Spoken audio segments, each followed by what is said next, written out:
दोस्तों, भगवान बुद्ध की सिखाई गई कुछ बातें हमें हमारे जीवन में बहुत ही काम आती हैं। अगर हम उनकी सिखाई गई बातों पे कुछ सीखते हैं, कुछ पालन करते हैं, तो हम बहुत ही आगे बढ़ सकते हैं और हमारे जीवन में बहुत बड़ा बदलाव ला सकते हैं। ऐसी ही 4 कहानियां हैं भगवान बुद्ध के बारे में जो आज हम देखने वाले हैं। तो चलिए दोस्तों, वीडियो को शुरू करते हैं। एक बार भगवान बुद्ध जेतवर विहार में रह रहे थे। भिक्षु चक्षुपाल भगवान से मिलने के लिए आए थे। उनके आगमन के साथ उनकी दिनचर्या, व्यवहार और गुणों की चर्चा भी हुई। भिक्षु चक्षुपाल अंधे थे। एक दिन विहार के कुछ भिक्षुओं ने कुछ मरे हुए कीड़ों चक्षुपाल की कुटी के बाहर पाया और उन्होंने चक्षुपाल की निंदा करनी शुरू कर दी कि उन्होंने इन जीवित प्राणियों की हत्या की। भगवान बुद्ध ने निंदा कर रहे उन भिक्षुओं को बुलाया और पूछा कि क्या तुमने भिक्षु को कीड़े मारते हुए देखा है? उन्होंने उत्तर दिया नहीं। इस पर भगवान बुद्ध ने उन साधकों से कहा कि जैसे तुमने उन्हें कीड़े मारते हुए नहीं देखा, वैसे ही चक्षुपाल ने भी उन्हें मरते हुए नहीं देखा और इन्होंने कीड़ों को जानबूझकर नहीं मारा है, इसलिए उनकी भर्त्सना करना उचित नहीं है। भिक्षुओं ने इसके बाद पूछा कि चक्षुपाल अंधे क्यों हैं? इन्होंने इस जन्म में अथवा पिछले जन्म में क्या पाप किया है?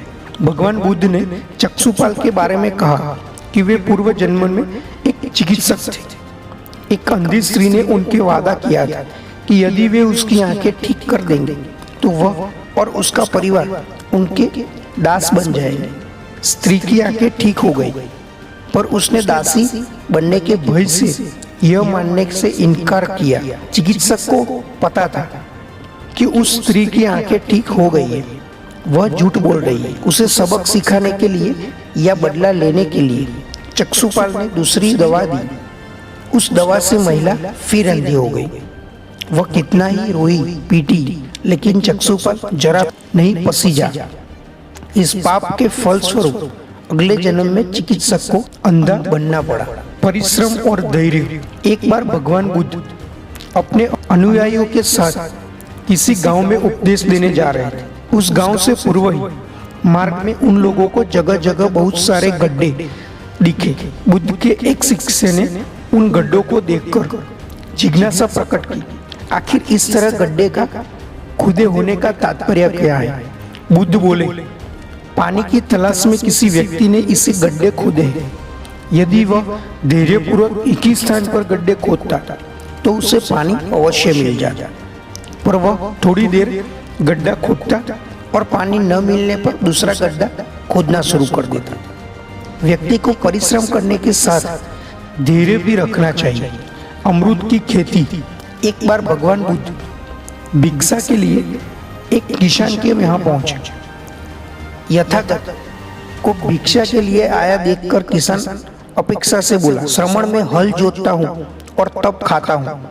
तुम्हें भी हल जोतना और बीज बोना चाहिए और तब खाना खाना चाहिए। बुद्ध ने कहा, महाराज, मैं भी खेती ही करता हूँ। इस पर किसान को जिज्ञासा हुई और वह बोला, मैं न तो तुम्हारे पास हल देखता हूँ, न बैल और न ही खेती का स्थल। तब आप कैसे कहते हैं कि आप भी खेती ही करते हो? आप कृपया अपनी खेती के संबंध में समझाइए। बुद्ध ने कहा, महाराज, मेरे पास श्रद्धा का बीज, तपस्या रूपी वर्षा और प्रजा रूपी जोत और हल के पाप भीरुता का दंड है। विचार रूपी रस्सी है। स्मृति और जागरूकता रूपी हल की फाल और पैनी है। मैं बचपन और कर्म में संयत रखता हूँ।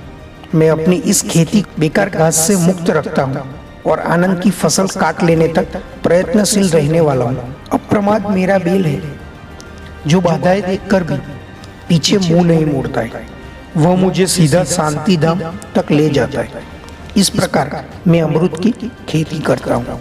दान की महिमा। भगवान बुद्ध का जब पाटलिपुत्र में शुभागमन हुआ तो हर व्यक्ति अपनी अपनी सांपत्तिक स्थिति के अनुसार उन्हें उपहार देने की योजना बनाने लगा। राजा बिंदुसार ने भी कीमती हीरे, मोती और रत्न उन्हें पेश किए। बुद्धदेव ने सबको एक हाथ से सहर्ष स्वीकार किया। इसके बाद मंत्रियों, सेठों, साहूकारों ने अपने अपने उपहार उन्हें अर्पित किए और बुद्धदेव ने उन सबको एक साथ से स्वीकार कर लिया। इतने में एक बुढ़िया लाठी टेकते वहां आई। बुद्धदेव को प्रणाम कर वह बोली, भगवान, जिस समय आपके आने का समाचार मुझे मिला उस समय मैं यहाँ अनार खा रही थी। मेरे पास कोई दूसरी चीज न होने के कारण मैं इस अध खाए फल को ही ले आई हूँ। यदि आप मेरी इस तुच्छ भेंट को स्वीकार करें तो मैं अहोभाग्य समझूंगी। भगवान बुद्ध ने दोनों हाथ सामने कर वह फल ग्रहण किया। राजा बिंदुसार ने जब यह देखा तो उन्होंने बुद्धदेव से कहा, भगवान क्षमा करें, एक प्रश्न पूछना चाहता हूँ।